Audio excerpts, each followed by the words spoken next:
What's up, football fanatics, and welcome to episode number 2 of the Club World Cup wrap, proudly brought to you by VAR and Vibes. After an absolutely epic opening game day, the FIFA Club World Cup 2025 continues to deliver, and we've got 3 more massive clashes to dissect today. We're talking about European giants, South American legends, and MLS challengers all taking to the pitch, bringing their unique styles and vibes to the global stage. So let's dive straight into the action, starting with a cross-continental showdown in Group D. Kicking off our Episode 2 coverage, we had a clash in Group D as Premier League giants Chelsea took on MLS challengers LAFC. For Chelsea, this tournament represents a crucial moment. They've assembled a young squad with a lot of potential, but as we know, when you buy potential, at some point it's either good enough or it's not. This Club World Cup could really be a coming-of-age moment for them to find that consistency they've sometimes lacked since taking this approach. This wasn't the tightest of games, and after Chelsea went ahead early, the outcome felt fairly set. There wasn't much sustained drama, and you largely knew where the game was headed. However, even in a less dramatic encounter, there were compelling stories. For Chelsea, a key highlight was Liam Delap. He picked up an assist on his debut and, carrying the weight of that fabled number 9 shirt at Chelsea, he might just be the one to break the curse associated with it and actually succeed. On the LAFC side, we were highly impressed by young winger David Martinez. This 19-year-old Venezuelan forward is incredibly versatile, capable of playing all across the front line, and given Chelsea's tendency to hoover up young talent, we wouldn't be surprised if they came calling for him at some point soon. While the game didn't have the nail-biting suspense some others did, it still provided clear insights into both teams' potential and the narratives surrounding them. Ultimately, Chelsea secured a comfortable victory, laying down their marker in Group D. Next up, we had what was arguably the best game of the tournament so far.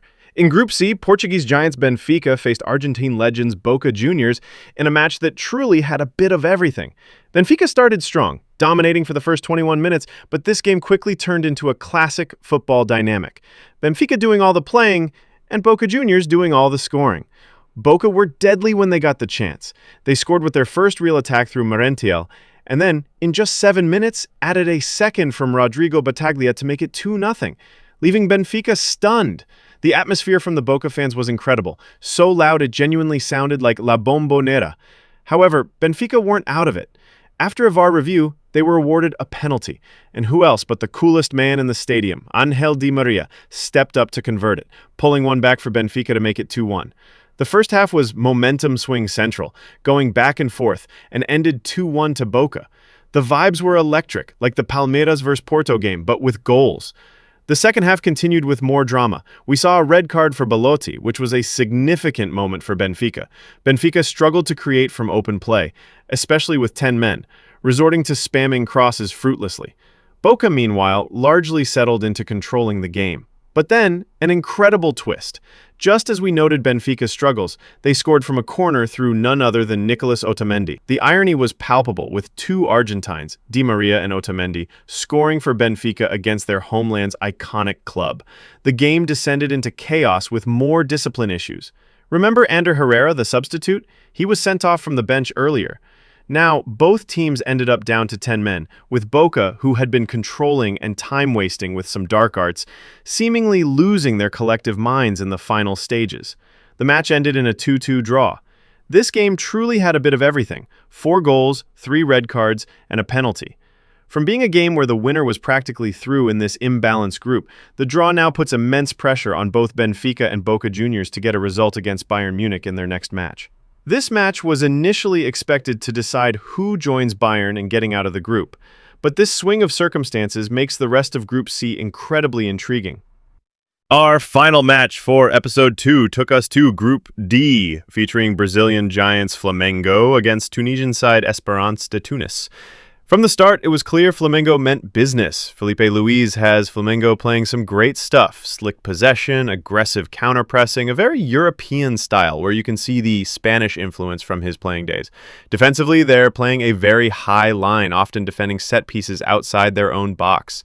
The opening goal came in the 17th minute from Diarra Skeita. making it 1-0 to Flamengo. Espérance de Tunis, meanwhile, looked off the pace. There was a clear difference in class, and for long stretches, Tunis couldn't get on the ball or were hounded off it early. Their best chance to score seemed to be from a set piece, as there wasn't much to say about their open play. The only real bright spark for Tunis was Youssouf Belaïli. At halftime, the score remained 1-0 to Flamengo. The pattern of the game remained unchanged in the second half with more Flamengo domination. Tunis defended well enough to keep the score low, but without much sustained offense. Overall, the South American teams have been impressive in different ways. If one of them is going to win the entire tournament, it's definitely Flamengo. They've shown flashes, but perhaps lacked consistency in the past, and this tournament could be where they truly find it. This game ended 2-0 after Luis Araujo scored midway through the second half. Now let's bring you up to speed with the latest in the group stage grid after our action-packed episode 2 of the Club World Cup wrap. We'll focus on the changes and the new groups that have kicked off. For a full picture of all the groups, make sure to catch episode 1. In Group C, we saw Benfica and Boca Juniors play their first game, resulting in a dramatic 2-2 draw. Bayern Munich still leads comfortably at the top after their record-setting 10-0 win. They are now followed by Benfica and Boca Juniors, both on 1 point after their draw. Auckland City, with a massive negative goal difference, sits at the bottom.